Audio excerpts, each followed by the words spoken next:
आम्ही पत्र दिलेलं आहे. त्या व्यतिरिक्त जे 4 तारखेला सर्क्युलर निघालेलं आहे, त्याच्या संबंधी देखील आम्ही तक्रार दाखल केलेली आहे. आज वसई तालुक्यामध्ये 80,000च्या वरती हे दुबार मतदार आहेत. नुसतं दुबार मतदार नाहीत, तर त्यांचे एक नंबर वेगळे आहेत, काही ठिकाणी फोटो वेगळे आहेत, काही ठिकाणी फोटो सेम आहेत, नावं वेगवेगळी आहेत. अशा अनेक त्रुटी त्या मतदार यादीमध्ये आहेत. आणि जे सर्क्युलर नवीन निघालं यानंतर ते फारच चुकीचं आहे. त्याच्यामध्ये त्यांनी असं सांगितलेलं आहे की जे दुबार आहेत त्यांना आम्ही शोधू आणि त्यांना विचारू का तुम्ही कुठे मतदान करणार आहे, आणि जो सापडणार नाही त्याच्याकडनं मतदानाला आला तर आम्ही ठरवून भरून घेऊ फॉर्म का त्यांनी दुसऱ्या ठिकाणी मतदान केलं नाही. परंतु यामध्ये एक धोका असा आहे का मग राजकीय पक्ष आहेत हे ठरवतील का 3,000 मतं कुठच्या प्रभागाकडे वळवायचे. आता आपल्याला इकडे गरज आहे तर इकडे वळवू, तिकडे गरज आहे तर तिकडे वळवते. हे फार धोकादायक आणि चुकीचं आहे. खरं म्हणजे जे दुबार आहेत मतदार त्यांना एक तर शोधून जर ते सापडत नसतील तर डिलीट केले पाहिजेत, किंवा त्यांचं ज्या प्रभागामध्ये राहतात त्याची ओळख घेऊन त्या प्रभागामध्येच राहत असेल तर त्याच प्रभागामध्ये त्यांना मतदान करून दिलं पाहिजे. त्याला अन्य प्रभागामध्ये मतदान करून दिलं नाही पाहिजे. आणि जे सापडूनच येत नाही त्याचा अर्थ असा आहे की जी ओरड चालू होती का बोगस मतदार आहे, तर त्या मतदारांना शोधून असे सापडत नाहीत. त्यांना सापडले तर ठीक आहे, नाही सापडले तर त्यांची एक वेगळी लिस्ट बनवून त्यांना मतदान करूनच दिलं नाही पाहिजे, जिथपर्यंत ते प्रूफ देत नाहीत त्यांचं का ते इकडूनचे रहिवासी आहेत. असं केवळ निवडणूक आता कार्ड देऊन चालणार नाही, ओळखपत्र, कारण दुसरे पुरावे देखील दिले पाहिजेत. ज्यावेळी त्यांची नावं रजिस्टर झाली त्यावेळी त्या रजिस्ट्रेशन करत असताना बऱ्याचशा गोष्टी अशा लक्षात आल्या तर त्यांनी फॉर्म भरलेले आहेत, त्यांच्या सह्या कोणीतरी मारलेल्या आहेत, आणि त्याला लागणारी जी सपोर्टिंग डॉक्युमेंट्स आहेत, जोडपत्र आहेत, ती भलतीच कोणाची तरी जोडलेली आहे. आणि वसईमध्ये बरेचशी असं त्यावेळी काढण्यात आली होती. तर आता देखील ह्याची छाननी झाली पाहिजे की ज्यांनी नवीन नावं नोंदवलेली आहेत किंवा ज्यांची अशी दुबार नावं किंवा जी सिंगल नाव आहेत, फॅमिली नाही तर सिंगल नाव आहे, त्यांचा शोध घेऊन याच्यावर योग्य ती कार्यवाही झाली पाहिजे. आणि यासंबंधी आम्ही संबंधित यंत्रणेला पत्रव्यवहार केलेला आहे. नाही झालं तर शेवटी कायदेशीर मार्ग आम्ही पत्करणार आहोत. की एका प्रभागामध्ये जर वसईसारख्या ठिकाणी 3,000 असेल तर मुंबई किंवा अन्य ठिकाणी देखील असेच प्रकार असतात. आणि मग कोणीही अशी नावं वेगवेगळ्या ठिकाणी मॅनेज करून मग ज्यावेळी जिकडे पाहिजेत तिकडे ती, म्हणजे उद्या विधानसभेमध्ये अनेक मतदारसंघांमध्ये नावं टाकून पाहिजे तिकडे जाऊन मतदान करायचं, हे देखील प्रथा पडू शकते. खरं म्हणजे मतदार यादी देत असताना त्याच्यात कॉम्प्युटरवर सर्च करता येईल असं आता आम्हाला काय करायला लागतं, मॅन्युअली आम्हाला हे सगळं शोधायला लागतं, सर्च ऑप्शन नसल्यामुळे. पूर्वी कसं असायचं की एक मतदार यादी असायची आणि मग ज्या पुरवण्या याद्या तयार व्हायच्या त्या पुढे 1, 2, 3, 4 लागल्या जायच्या, म्हणजे आपल्याला कळायचं का नवीन माणसं कोण याच्यामध्ये आलेली. आता ते सगळे मिक्स करून टाकतात. म्हणून मी बऱ्याच जणांना आता सांगितलं का वोट चोरी नाही, ही भेसळ चालू आहे. चांगल्या तांदळांमध्ये खडे टाकायचे तसं आहे की जेन्युइन मतदारांमध्ये असे बोगस टाकून आणि मिक्स करून शेवटी तुम्ही शोधत बसायचा. आणि या एवढा कमी पिरियड आहे का कुठचाही राजकीय पक्ष, आज तुम्ही बघा का 4-4चे प्रभाग केलेले आहेत, तोच एकच छोटा प्रभाग असतात तर पटकन शोधता आले असते आणि त्याच्यामध्ये काही चुका आहेत त्या कळाल्या असत्या. आज 30-30, 40-40 मतदार, म्हणजे आज लोकसंख्या बघायला गेलं तर वसई तालुक्याची 12 लाखाच्या आसपास लोकसंख्या 2011ला होती. आज ती धरली तर 30 लाखाच्या वरती लोकसंख्या आहे. कुठचा राजकीय पक्ष गेल्या 8-10 दिवसामध्ये किंवा 15 दिवसात किंवा महिन्यामध्ये एवढ्या लोकसंख्येपर्यंत पोहोचून ते मतदार शोधणे शक्य तरी आहे का? आम्हालाही कधी लक्षात आलं ज्यावेळी गेल्या विधानसभेच्या वेळी आमची मतं कमी झाली नाही पण समोर वाढली, आणि जिकडे निवडणूक चालू होतं त्यावेळी अनोळखी लोक बरेच दिसले, आणि मग आम्ही जे बीएलओ बसलेले बूथच्या बाहेर स्लिपा घेऊन, स्लिपा वाटणं त्यांचं काम होतं, परंतु त्यांच्या स्लिपा वाटून झाल्या नव्हत्या कारण त्यांची तक्रार अशी होती तर माणसंच आम्हाला मिळत नाही. आणि ज्यावेळी माणसं मिळत नाही म्हणून आम्ही बघितलं तर त्याच्यात ते बरेचसे लोक मतदान करून निघून गेलेले. म्हणजे जे बीएलओला सापडले नाही, जे राजकीय पक्षांना सापडले नाही, ते यांना कसे सापडले आणि ते आले कसे आणि मतदान करून गेले कसे.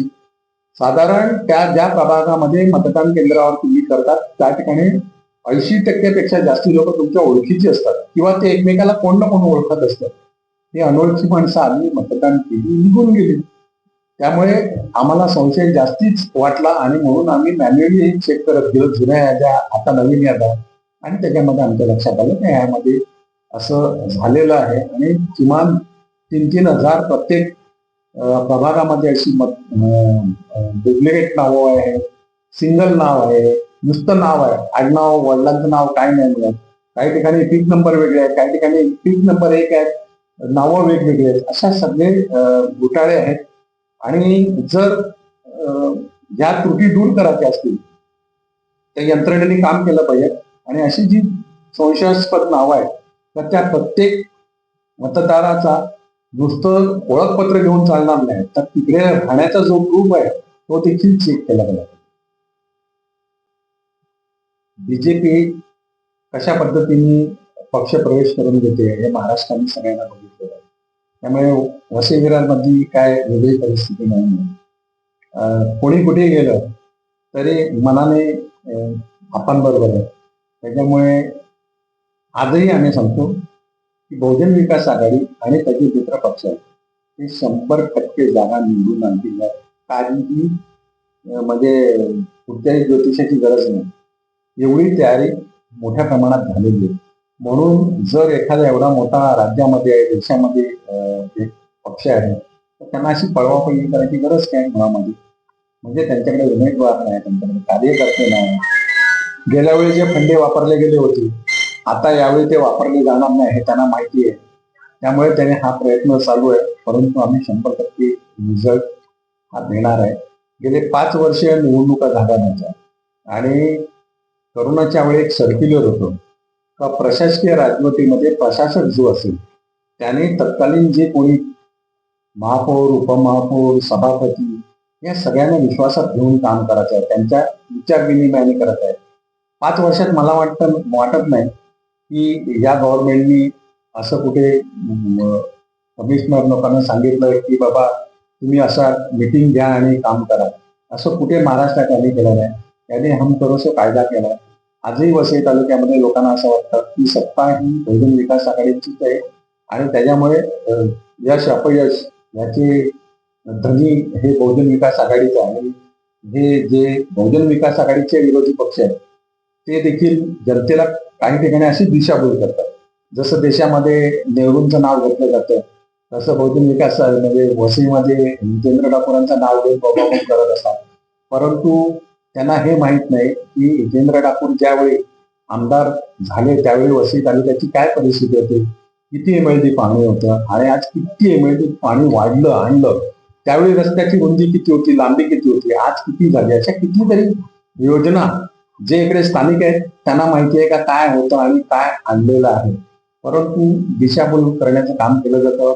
इकडे विविध पक्षांची म्हणजे बहुजन विकास आघाडीच्या विरोधातील स्थानिक स्वराज्य संस्था असेल, पदवीधर मतदारसंघ असेल, अनेक असे म्हणजे जवळपास 6 ते 7 आमदार म्हणजे शिक्षक मतदार असतील असे 6 ते 7 आमदार.